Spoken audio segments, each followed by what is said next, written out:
पत्नी कह रही है आप क्या कर रहे हो?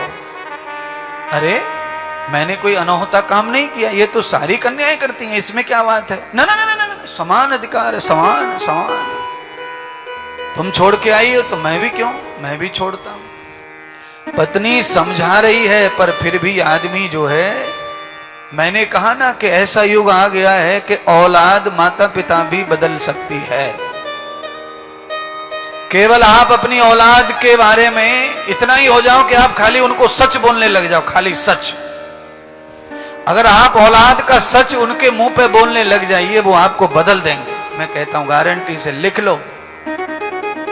और तुम सबको अनुभव है, जब भी तुम सच बोलते हो उनके मुंह पे, तभी वो तुमसे रूठ जाते हैं। पर उनको और बहुत सारी आशाएं तुमसे लगी हैं, इसलिए तुम्हें माफ कर देते हैं। वैसे धर्म यह है कि माता पिता माफ करे औलाद को, पर कलयुग आ चुका है, अब औलाद माफ करती है माँ बाप को। और मम्मी सॉरी सॉरी बोल के दिन भर थकी जा रही हैं। जब से ये सॉरी आया है ना, तब से तो आदमी दे धड़ाधड़ सॉरी बोल रहा है। तो बात सॉरी बोलने की नहीं है, गलती हुई है तो 1000 बार सॉरी बोलिए, कोई बात नहीं है, ये मानवता है। और मानव का सही धर्म यही है कि आपसे कुछ गलती त्रुटि हो गई है तो माफी मांगना कोई बुरी बात नहीं है, ये अच्छे मानव की अच्छी संस्कृति है। हर छोटी छोटी हर बात पे औलाद से, सबसे बड़े बड़े माता पिता, सज्जन माता पिता को भी ऐसा करना पड़ रहा है। पर उससे घर में कुछ अच्छा होता हो तो ऐसा भी करते रहिए, पर कभी अच्छा नहीं होगा, क्योंकि परंपरा बदल गई है तो घर में शांति नहीं रहेगी, क्लेश आएगा। तो इस समय हर घर में क्लेश जो है उत्पन्न है, चाहे कोई 2 लोग रह रहे हैं, चाहे 3 लोग रह रहे हैं, चाहे 4 लोग रह रहे हैं, चाहे 8-10 लोग हैं, पर क्लेश से कोई मुक्त नहीं है। चाहे कोई अकेला ही रह रहा है, पर क्लेश से कोई मुक्त नहीं है, सब क्लेश युक्त जीवन जी रहे महाराज। क्योंकि कली का प्रभाव इतना है, क्लेश का प्रभाव इतना है। द्वहे तो संघर्ष तया वेदम, जीवन में इतने संघर्ष हैं कि पहले कुछ भी नहीं थे, आज ऐसे हैं। आज माता पार्वती ने गणेश को कहा पुत्र कोई आ न सके, तो आज गणों के साथ भगवान शिव जी दरवाजे पर आए। और भगवान शिव जी ने देखा कि बालक खड़ा है, गणों को भेजा, गणों ने समझाया, बालक हटाए नहीं, तो भगवान गणेश भी प्रस्तुत हो गए। यहां पर भृगु ऋषि कहते हैं राजा सोमकांत ने कि हे राजन, आज भगवान गणेश ने भगवान शिव जी के साथ में युद्ध किया।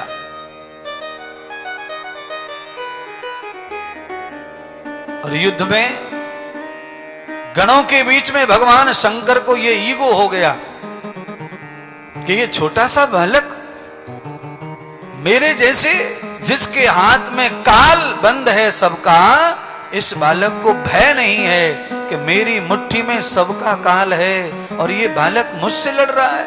और इन गणों के सामने मुझे इसने युद्ध में ललकारा है और मुझे पछाड़ दिया है, पटक दिया है, बराबरी कर रहा है।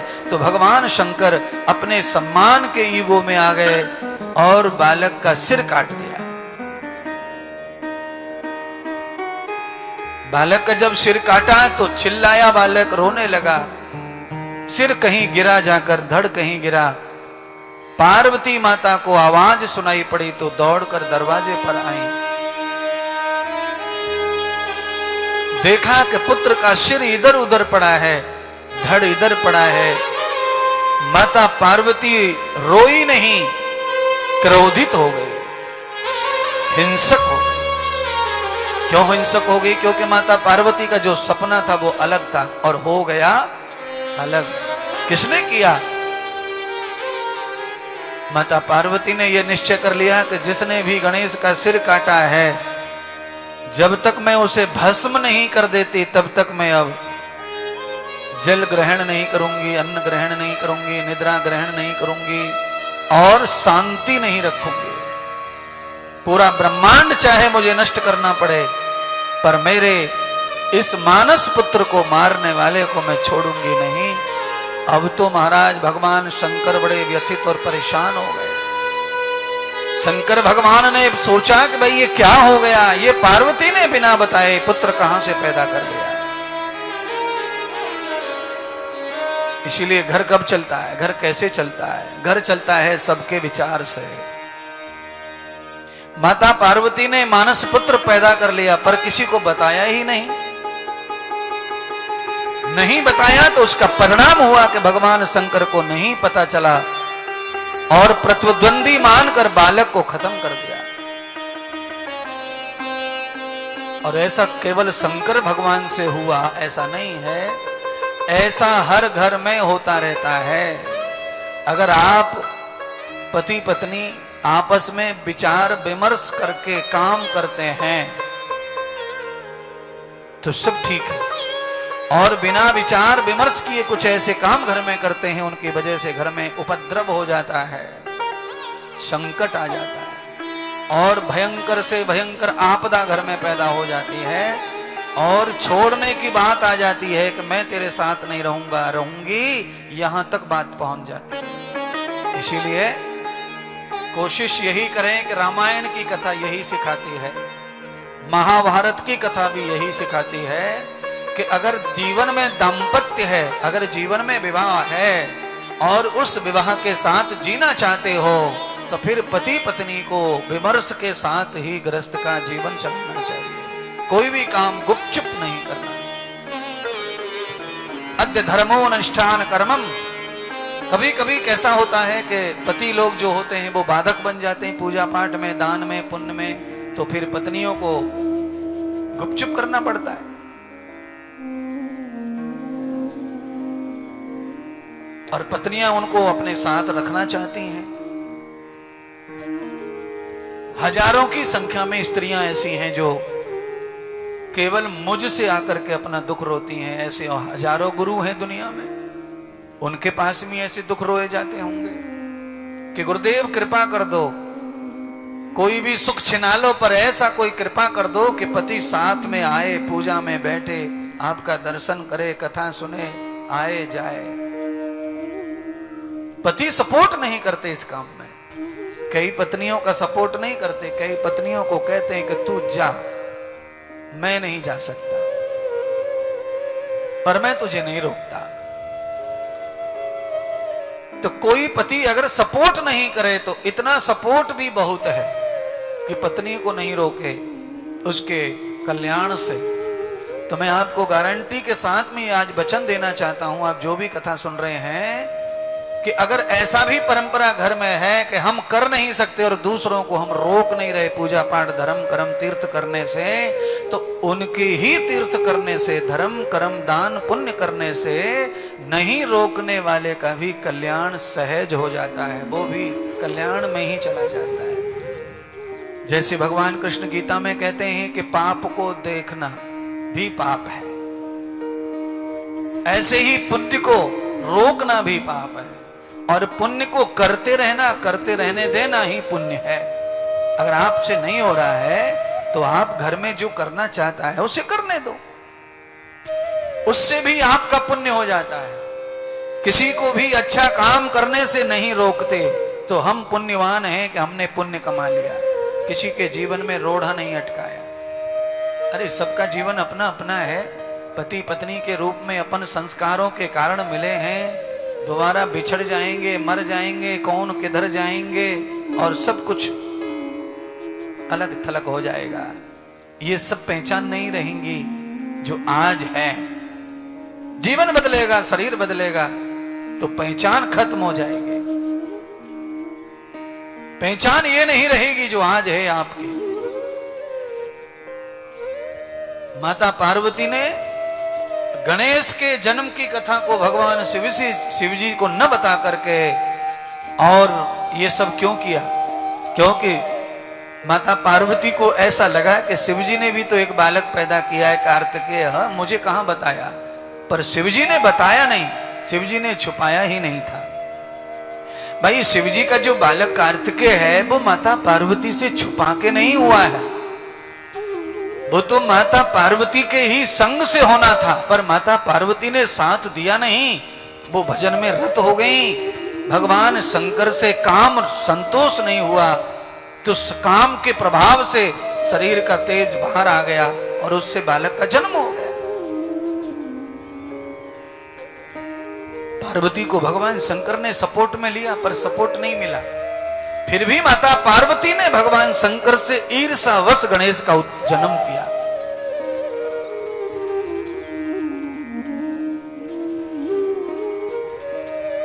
महिला किसी बात को लेकर घृणित हो जाए तो फिर वो कितना भी भयंकर बुरा कर्म उठा सकती है, फिर उसे रोकना मुश्किल होता है। क्योंकि महिला में जितने अच्छे गुण हैं उतने दुर्गुण भी हैं।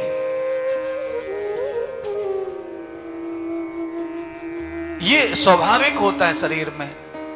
जैसे भैंस का शरीर है, उसमें अपने गुण हैं, वो कभी नहीं मिटेंगे, चाहे वो कितने भी नहा ले, धो ले, मिट ले, गंगा जी पानी पी ले, गंगा में लोट लगा ले, उसका सही गुण नहीं जाएगा।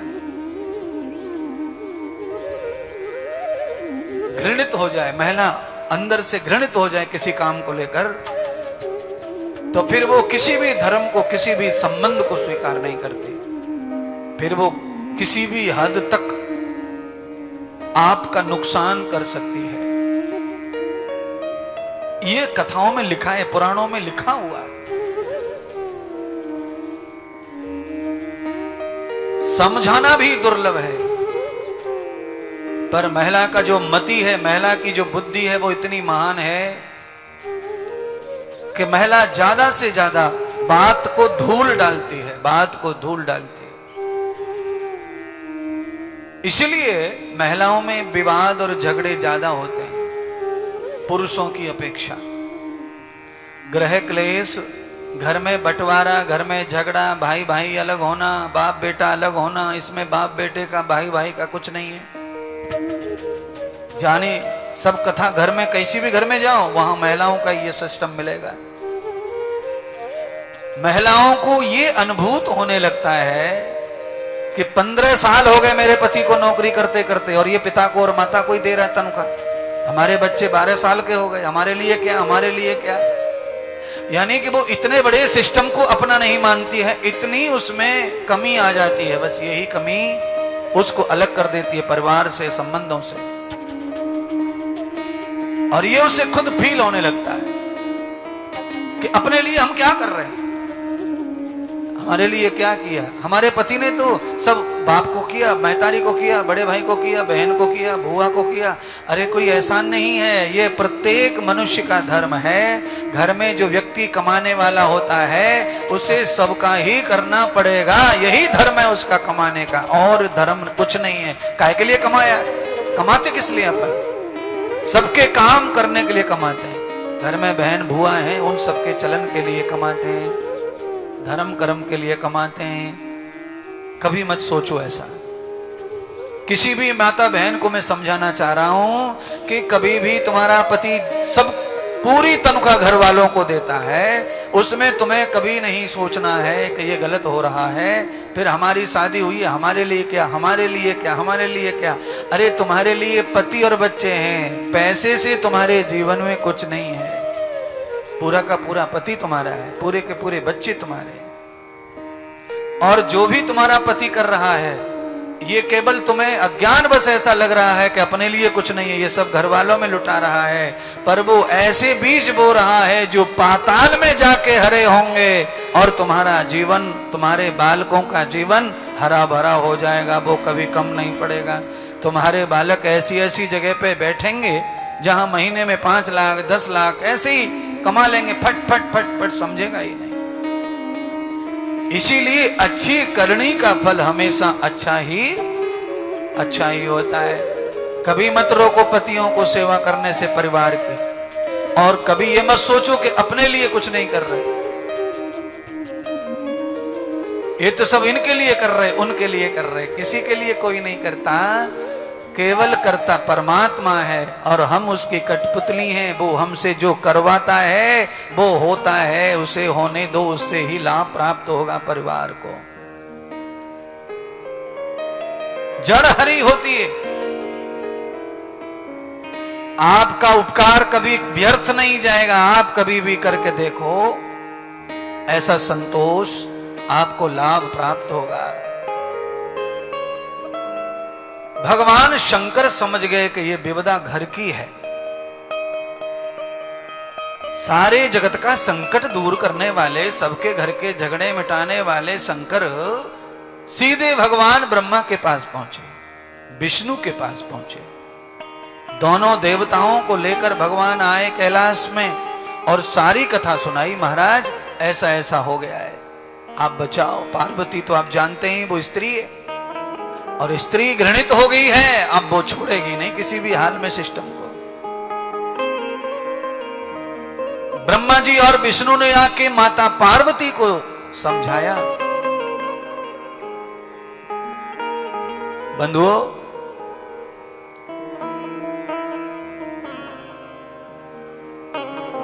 ये कथा 9 दिन चलेगी और आखिरी दिन जब भगवान श्री गणेश का विसर्जन का दिन आएगा, उस दिन गणेश महाअभिषेक यहां होगा आश्रम पर। पिछली साल की तरह इस साल भी नाम आ रहे हैं लोगों के, उनके लिए मूर्तियों का अभिषेक चल रहा है। जिनको मूर्ति के साथ में अभिषेक करना है वो भी आखिरी दिन होगा आपके हाथ से, अगर जो मौजूद हो जाएंगे। और जो लोगों को मूर्ति नहीं चाहिए वो लोग आकर के गणेश महाअभिषेक में सम्मिलित हो सकेंगे और आकर अभिषेक कर सकेंगे। और आना असंभव है तो वहां से अगर नाम भी पहुंचाएंगे गोत्र के साथ, तो यहां मैं अभिषेक करता हूं स्वयं मंत्र आदि के साथ में, तो मैं आपका सदस्य, आपका यजमान बन के मैं अभिषेक करूंगा। जिनके नाम यहां आ जाएंगे उनका, और जो यहां पहुंच जाएंगे वो अपने आप बैठेंगे। पहले भव्य दिव्य हुआ था, ऐसे इस साल भी होगा। तो आखिरी दिन गणेश महाअभिषेक होगा, उसमें सभी लोग सम्मिलित हों। जैसे आप कथा में आ रहे हैं वैसे ही अभिषेक में भी सम्मिलित होकर के अपने इस 9 दिवसीय अनुष्ठान को, कथा को सफल बनाएं। और भगवान गणेश को अपने जीवन में मेहमान के रूप में आमंत्रित किया है, तो उनका चरण बंधन करें, चरण स्पर्श करें, जल अभिषेक करें, दूध अभिषेक करें। और सेवा का एक तरीका है ये, स्नान कराना, पूजन कराना। कोई भी महात्मा संत किसी के घर जाते हैं तो उन लोगों को अगर ठीक ठाक आता है सेवा करना, तो वो लोग ये सब करते हैं।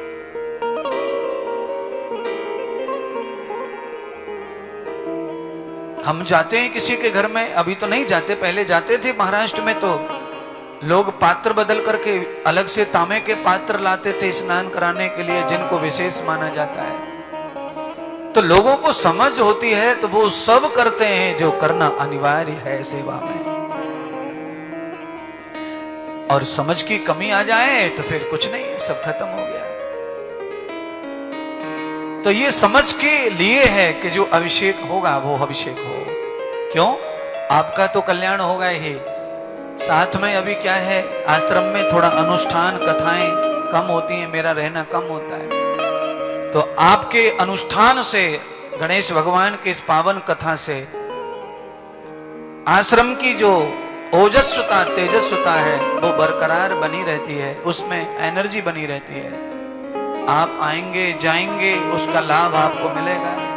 या यहाँ जो लोग रहते हैं उनमें थोड़ी चेतनता पैदा हो जाएगी, जड़ता आ गई है। इसलिए उस जड़ता से बाहर आने के लिए आदमी को प्रोसेस में एक्टिव होना जरूरी है, यानी कि उसे थोड़ा सा व्यवस्था में आना बहुत जरूरी है।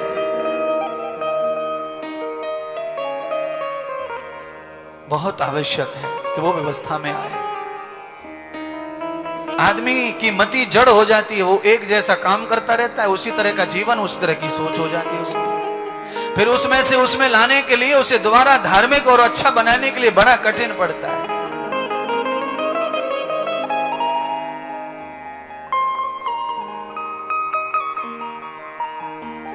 तो आप सब में वो ऊर्जा बने, उसमें चेतनता बनी रहे आपके अंदर। उसके लिए आप नित्य कथा श्रवण करके अभिषेक से जुड़िए। और जिनको मूर्ति भी चाहिए उनसे मुझे प्रार्थना ये करनी है कि अगले 2-3 दिन में ही नाम मूर्ति के देने चाहिए। क्योंकि अभिमंत्रित जो अभिषेक चल रहा है मूर्तियों का, तो बाद में फिर वो हो नहीं सकता, क्योंकि उसका जो अनुष्ठान का जो नियम है वो पूरा ही होना चाहिए। ला करके मूर्ति ऐसी में दे दूं आपको तो वो तो मैं धोखे में खुद नहीं पड़ना चाहता। आज ब्रह्मा और विष्णु पार्वती को समझाए और पार्वती को समझा कर कहा, अगर तुम्हारा पुत्र जीवित हो जाए तो क्या तुम शांत हो सकती हो, अपराध क्षमा कर दोगी? तो पार्वती ने कहा कि मेरा पुत्र अगर जीवित हो जाए तो मुझे कोई अपराध है ही नहीं किसी का, मेरा कोई दुश्मन नहीं है संसार में। भगवान शिवजी ने गणों को भेज करके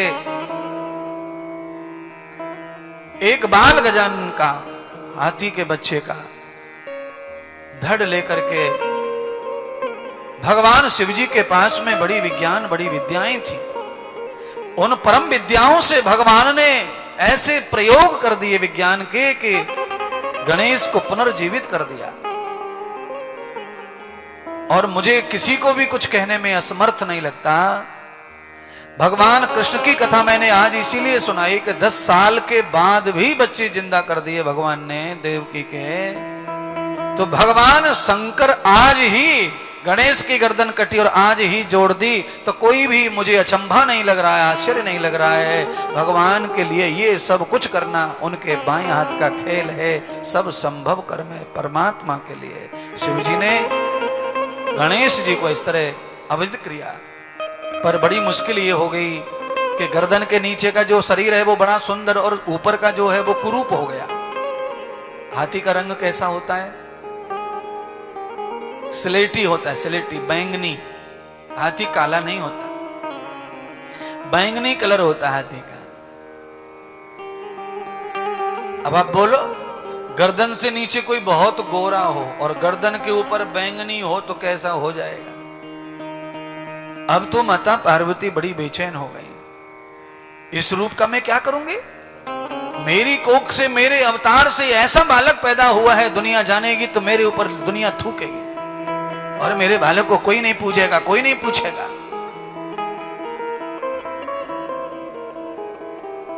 भगवान शिवजी और ब्रह्मा विष्णु महेश परेशान, अब क्या करें क्या करें? इतने सारे देवता भी इकट्ठे हो गए, इंद्र कुबेर सब पहुंच गए, आकाश सूर्य चंद्रमा सब पहुंच गए। सबने भगवान शंकर शिवजी का साथ दिया। माता पार्वती को शांत करने के लिए भगवान विष्णु बहुत योग्य बुद्धि के देवता हैं। उन्होंने ब्रह्मा विष्णु महेश तीनों मिलकर के ये निश्चय कर दिया कि माता पार्वती को अगर शांत करना है तो इनके इस बालक को महानता प्रदान कर दो। तो देवताओं ने और ब्रह्मा विष्णु महेश ने आज फिर भगवान गणेश को अपनी समस्त शक्तियां और महानताएं प्रदान कर दी और ये देवती पार्वती को कह दिया कि ब्रह्मा विष्णु महेश, यम धर्मराज, ये जो न कर पाएंगे वो सब तुम्हारा पुत्र कर पाएगा। ये हमारा सबका वरदान हम तुम्हारे पुत्र को देते हैं और हम सब 3 लोक 14 भवन के जितने देव हैं उन देवों का इनको गणाध्यक्ष बनाते हैं और इनको अभिषिक्त करते हैं। भगवान विष्णु ने सोने के सिंहासन पर भगवान गणाधिपति को बिठाया और अभिषेक करके, दुर्वांकुर अर्पण करके, मोदक आदि प्रसाद अर्पण करके, उनकी पूजा करके, आरती करके भगवान ने उन्हें देवों में अग्र पूजक मान करके पार्वती माता को प्रसन्न किया। एक दूसरी कथा भगवान गणेश की यह भी है देव बनने में। ये दूसरी कथा है। हे सोमकांत, भृगु ऋषि कहते हैं भगवान गणेश को इस तरह से देवताओं ने अपनी शक्तियां दी। एक बार देवताओं ने अपनी शक्ति इसीलिए वहां दी मधुकैटभ दैत्य के वध के लिए, लोक को बचाने के लिए, और दूसरी बात माता पार्वती के क्रोध को शांत करने के लिए, उनके पुत्र को पुनर्जीवित करके गुण प्रदान किया, वैभव प्रदान किया। और आप सब जानते हैं किसी आदमी के पास में शारीरिक सुंदरता ना हो और उसके पास में वैभव हो तो उसकी सुंदरता को कोई नहीं देखता, उसके वैभव के कारण उसकी पूजा हो जाती है। दुनिया में लाखों लाखों पूंजीपति उद्योगपति ऐसे हैं कि उनके वैभव के कारण उनके सड़े गले बच्चों को भी सुंदर सुंदर कन्याएं पसंद कर रही हैं, सुंदर सुंदर दूल्हे मिल रहे हैं उनकी कन्याओं को, और कुछ काम की औलादे नहीं है उनकी, पर वैभव इतना है। तो दुनिया में जो वैभव है, जो कीर्ति है, जो धनवत्ता है, वो भी ऐश्वर्य भी परमात्मा का काम आता है। इसीलिए गुण रूप, वैभव रूप, ये सभी हमारे लिए आवश्यक होते हैं, हमारे जीवन को पूजा के लिए, यथार्थ सम्मान प्रतिष्ठा के लिए। तो बंधुओं, जिनमें शरीर की सुंदरता नहीं है उनको चाहिए कि वो देवताओं की गुणवत्ता को धारण करें। जो शरीर से सुंदर नहीं है वो क्या करें? वो देवताओं के गुण धारण करें, पूज जाएंगे। और जो शरीर से सुंदर हैं वो भी देवताओं के गुण धारण करके ही रखें तो ही पूजेंगे, नहीं तो नाक कान हाथ पैर चमड़ी की कोई ज्यादा मान्यता समाज में देर तक नहीं रहती, थोड़ी देर में समाप्त हो जाती है? बड़ी बड़ी अप्सराएं पत्नियां हैं लोगों के पास में, फिर भी वैल्यू नहीं करता पुरुष, उसकी नजर में कोई और ही सुंदर है।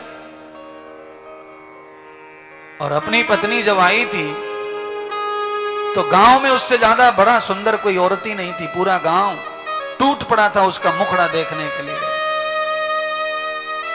और आदमी इतना व्याकुल हो जाता है, इतने सुंदर इतने बढ़िया बढ़िया पति भी हैं, फिर भी कोई और ही पुरुष सुंदर हमारे दिमाग में बैठा हुआ है।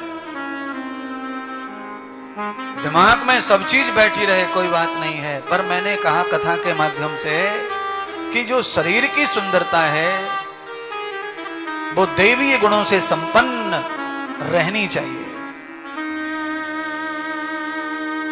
सुंदरता तभी संपन्न होती है, नहीं सुंदरता बिखर जाती है, सुंदरता का नाश हो जाता है, सुंदरता अपयश हो जाता है।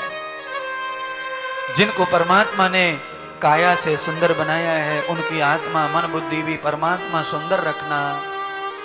जिनको भगवान ने नहीं सुंदरता दी है शरीर की, उनमें अपने दैवीय गुण दो परमात्मा। तो आज मेरे भगवान गणेश का शरीर सुंदर नहीं रहा, हादसा हो गया, तो सब देवताओं ने अपने गुण भगवान गणेश में प्रेरित कर दिए और भगवान गणेश सर्वगणित हो गए, सर्व पूजनीय हो गए। आज भगवान सोमकांत को समझाया भृगु ऋषि ने। सोमकांत जैसे जैसे गणेश जी के बारे में सुनते जा रहे हैं, राजा सोमकांत की निष्ठा बढ़ती जा रही है और उनका प्रेम उनकी श्रद्धा बढ़ती चली जा रही है। आवृत्तो न दर्शनम एव योगे देव समासुरः। आगे भगवान सोमकांत कथा सुनाने के लिए राजा सोमकांत को प्रेरित करते हैं। तो राजा सोमकांत कहते हैं, भगवान मैं तो आपकी शरण आया हूं, जब से मैंने गणेश जी का वचन आपके मुखारविंद से सुना है, अब तो मुझे कहीं चित नहीं लगता, मुझे लगता है मेरी समस्त काया यहीं ठीक होगी। मुझे तो ऐसा लग रहा है कोई ठंडा ठंडा मरहम लगा रहा है मेरे कोढ़ पर, मेरी पीड़ा पर, मेरे दर्द पर, मेरे दुख पर, और मुझे निर्द्वंद कर रहा है, दर्द से मुक्त कर रहा है। इसलिए हे सद्गुरुदेव, आप मुझे पूरी तरह से इस पीड़ा से मुक्त कर दीजिए, मुझे निरंतर गणेश का आवर्तन सुनाते रहिए। तो भगवान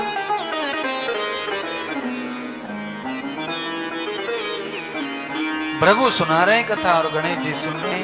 इसी श्रृंखला में हम निरंतर कथा में आप बने रहिए। मैं कल 1 बजे फिर आपको आगे की कथा श्रवण कराऊंगा। अब मैं आपको आरती के लिए आमंत्रित कर रहा हूं कि आप आए।